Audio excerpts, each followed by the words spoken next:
Hello everyone, I Jyoti Chhasra welcome you to the next video that is related to the classification of cost.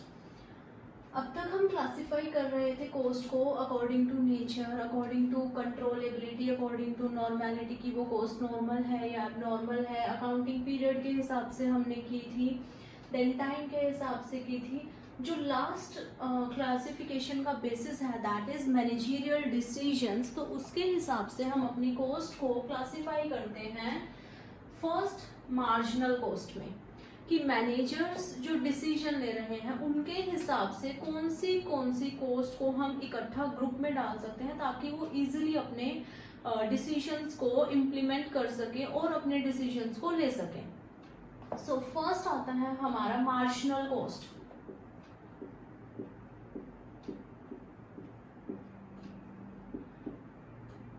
Marginal cost वो cost होती है जब हम अपने level of production को एक unit से या तो इंक्रीज कर रहे हैं या एक यूनिट से उसको डिक्रीज कर रहे हैं, तो टोटल कॉस्ट में कितना चेंज आ रहा है, चेंज इन टोटल कॉस्ट। एक यूनिट के बढ़ने से या एक यूनिट के कम होने से टोटल कॉस्ट में कितना फर्क पड़ रहा है, that is marginal cost.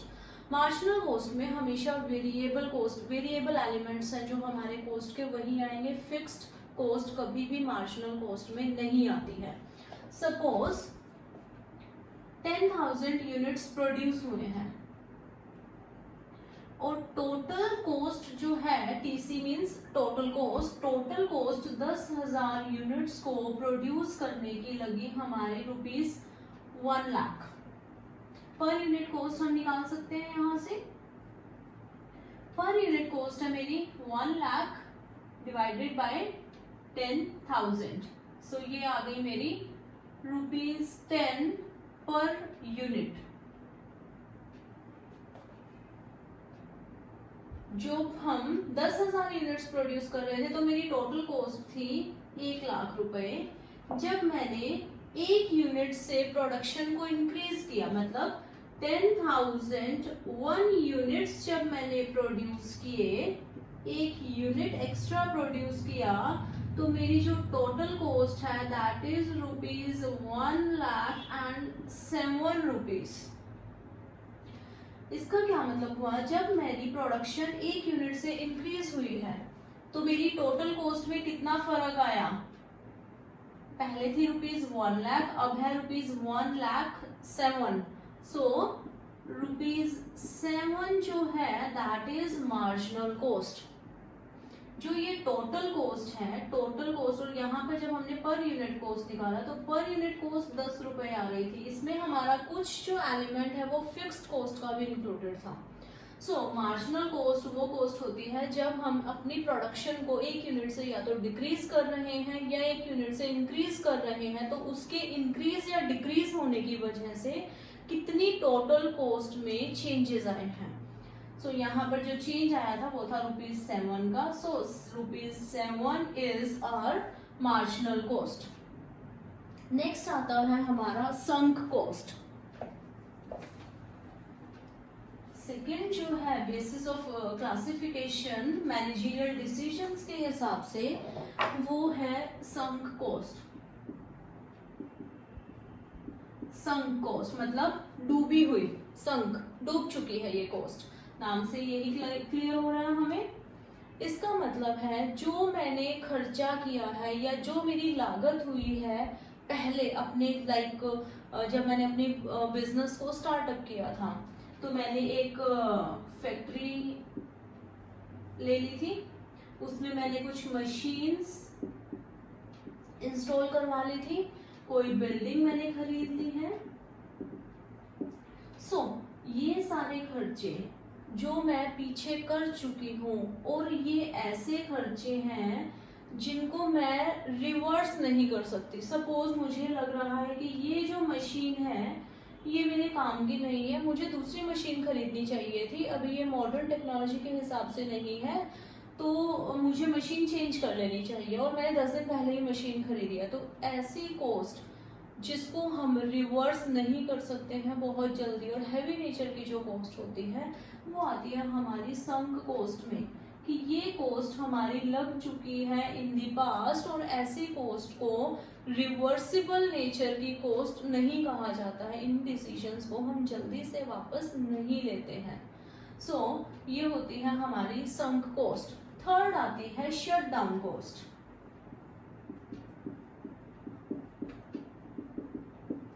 Shut down cost बहुत ही इजी है आज के टाइम में इसको समझना। जैसे कोरोना पीरियड में हमारी फैक्ट्रीज वगैरह सब बंद हो गई थी, तो जब टेम्परेरी शटडाउन हो जाता है या टेम्परेरी जब हमारी प्रोडक्शन है वो बंद हो जाती है, कुछ लागत तब भी होती है जो हमें उस टाइम पर पे करनी पड़ती है। तो ऐसी कॉस्ट को हम बोलते हैं शट डाउन कॉस्ट। हमारा प्रोडक्शन जो है वो जीरो हो रहा है, या इसको हम बोलेंगे नील है हमारा प्रोडक्शन, लेकिन उस टाइम पर भी हमें कुछ कॉस्ट देनी पड़ रही है। जैसे कि मैंने फैक्ट्री ले रखी थी रेंट पर, तो मुझे उसका रेंट देना पड़ेगा। मुझे वहां पर सपोज मैंने कोई स्ट्राइक हो गई है मेरी फैक्ट्री में, लेकिन वहां का जो गार्ड है उसकी मुझे सैलरी या वेजेस उसकी देनी पड़ेंगी, या मशीन्स हैं उनके ऊपर डेप्रिसिएशन तो लग ही रहा है क्योंकि वो पुरानी हो रही है। सो ऐसी कॉस्ट जब मेरी प्रोडक्शन नहीं हो रही या टेम्परेरीली जब मेरा जो प्रोडक्शन प्रोसेस है वो शट डाउन हो रखा है, उस टाइम पर भी जो कॉस्ट लग रही है that is shut down cost. Normally ये जो कॉस्ट होती है ये फिक्स्ड नेचर वाली कॉस्ट होती है। जो वेरिएबल कॉस्ट होती है वो यहाँ पर कम, बहुत ही लिमिटेड आती है।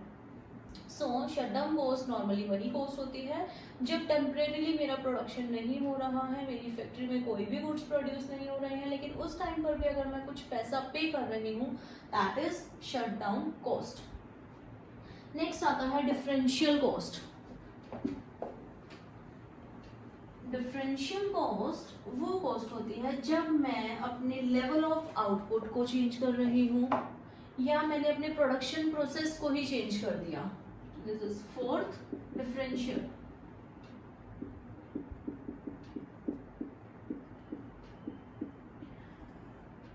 सपोज पहले मैं मेरा जो प्रोडक्शन प्रोसेस था वो ए प्रोसेस से जो गुड है दैट इज इनपुट जिसको हम बोलेंगे या रॉ मटेरियल है, वो पहले ए मशीन में जाता था, ए से बी में जाता था और बी से सी में जाता था, और यहाँ पर हमारा फाइनल जो गुड है वो बन जाता था। लेकिन मैंने क्या किया, अपने प्रोडक्शन प्रोसेस को थोड़ा सा चेंज कर दिया, मैंने उसमें थोड़ी सी डिजाइनिंग और चेंज करनी चाहिए। तो अब मेरा जो इनपुट है वो पहले ए में जा रहा है, ए से बी में जा रहा है, बी से बीच में एक ई प्रोसेस था, वहां पर उस गुड की फिनिशिंग हो रही थी, एंड देन वो सी में जा रहा था और फाइनल प्रोडक्ट या गुड बन रहा था। तो ये मेरे प्रोसेस में चेंज करने से, या मेरा कोई ऑपरेशन है, प्रोडक्शन प्रोसेस है, उसी को चेंज करने से अगर मेरी कॉस्ट में इंक्रीज या डिक्रीज हो रहा है, कॉस्ट में बढ़ भी सकती है कॉस्ट, और कॉस्ट डिक्रीज भी हो सकती है। सो अगर मेरी कॉस्ट इंक्रीज हो रही है तो उसको हम बोलेंगे इंक्रीमेंटल कॉस्ट, और अगर कॉस्ट डिक्रीज हो रही है तो उसको डिक्रीमेंटल कॉस्ट कहा जाएगा। सो ये होता है डिफरेंशियल कॉस्ट, कि कितना डिफरेंस आ रहा है पहले से अब में। सपोज मैंने कोई प्रोडक्शन प्रोसेस ही बंद कर दिया, तो उसको बंद करने से मेरी कॉस्ट में कितना फर्क आया है, बढ़ी है, कम हुई है। अगर बढ़ी है दैट इज इंक्रीमेंटल कॉस्ट, और अगर कम हुई है दैट इज डिटर्मिनेंटल कॉस्ट। डिटर्मिनेंटल कॉस्ट भी कहते हैं और डिक्रीमेंटल कॉस्ट भी इसको हम कहते हैं। नेक्स्ट आता है out of pocket cost. Out of pocket cost और जो नोशनल कॉस्ट है वो दोनों रिलेटेड कंसेप्ट्स हैं, इसको हम इकट्ठा ही पढ़ते हैं। आउट ऑफ पॉकेट कॉस्ट और नॉशनल। सपोज मुझे एक फैक्ट्री लगानी है, तो उसके लिए मेरे पास जगह नहीं है, मुझे एक बिल्डिंग चाहिए है।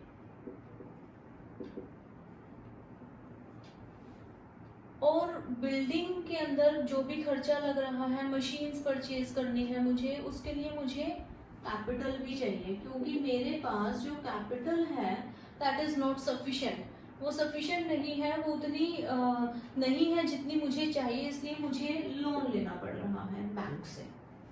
ठीक है, अगर मैंने बिल्डिंग को लिया है रेंट पर, तो मुझे उसका हर महीने का रेंट पे करना पड़ेगा। सपोज पर मंथ रेंट है उसका ₹1 लाख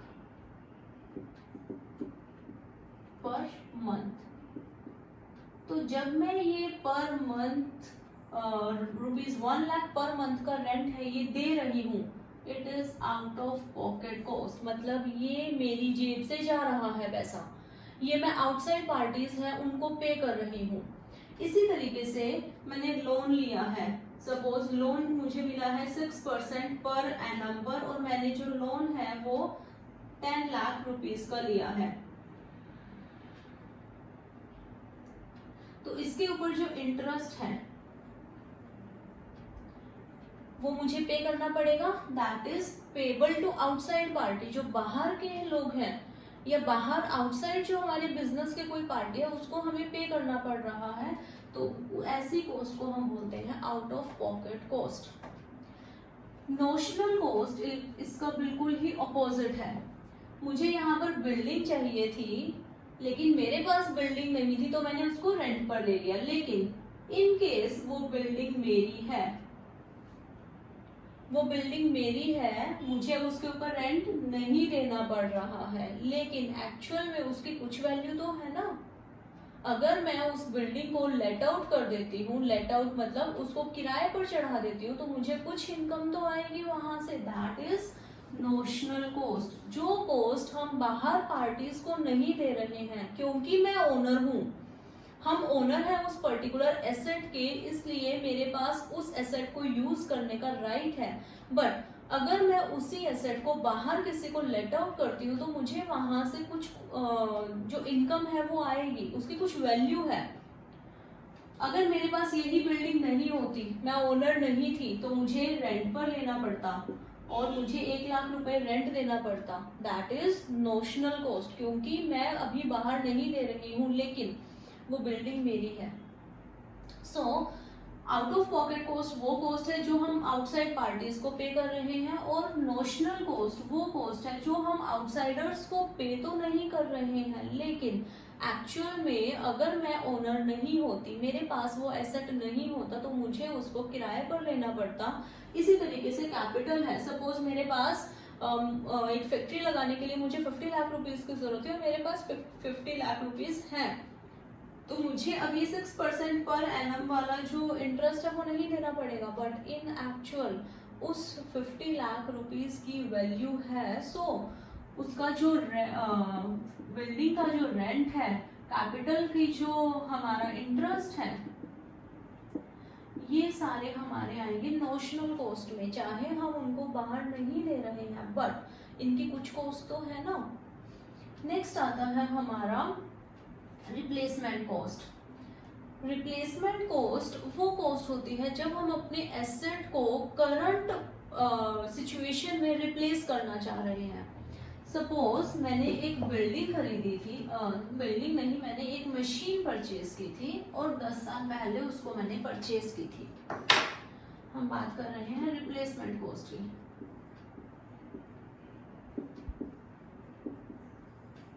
मैंने एक मशीन ली थी 10 इयर्स बैक,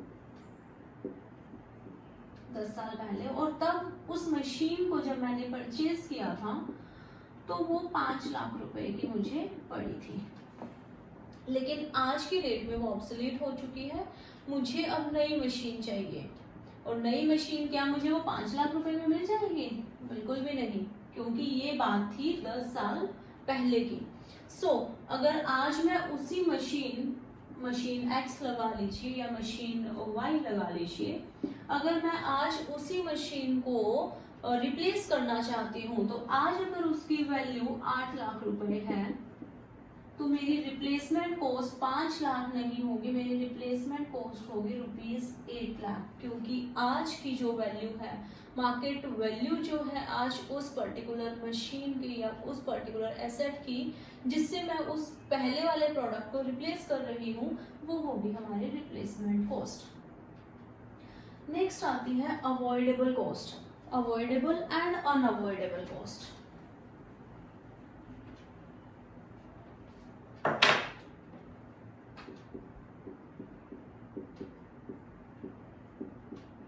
अवॉइडेबल कॉस्ट, ये दोनों भी साथ साथ चलेंगे, एंड अनअवॉइडेबल।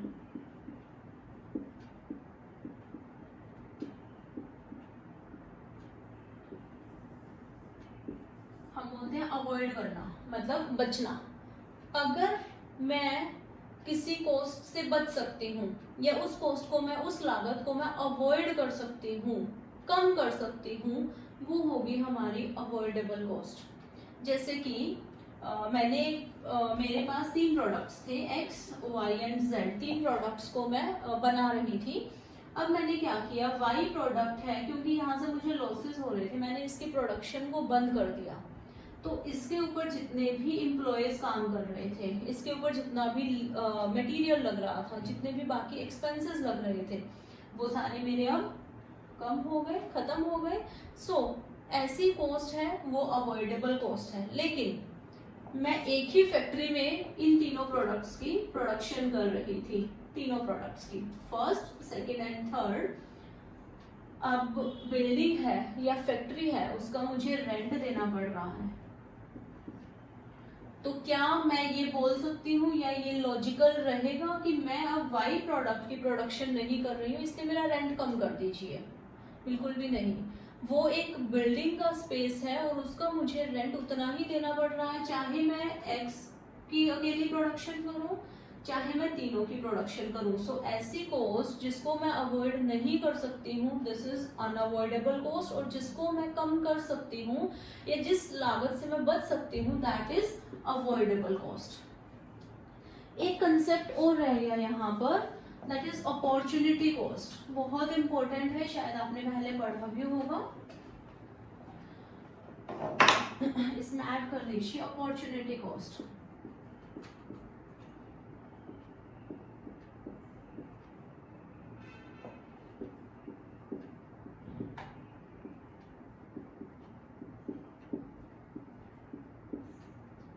अपॉर्चुनिटी कॉस्ट वो कॉस्ट है जब मैं किसी एक ऑल्टरनेटिव को अगर मैं चूज कर रही हूँ, तो नेक्स्ट बेस्ट ऑल्टरनेटिव से मुझे क्या चीज मिल रही थी या कितनी कॉस्ट पड़ रही थी, वो होती है हमारी अपॉर्चुनिटी कॉस्ट।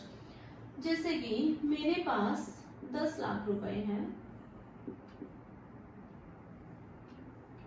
अब मेरे पास ऑप्शंस भी हैं, 3 ऑप्शंस हैं। मैं इसकी सपोज FD भी करवा सकती हूँ बैंक में, दूसरा मैं इसको म्यूचुअल फंड्स में इन्वेस्ट कर सकती हूँ, और तीसरा है कि जो मेरा सेविंग अकाउंट है वही पड़ा रहे ये।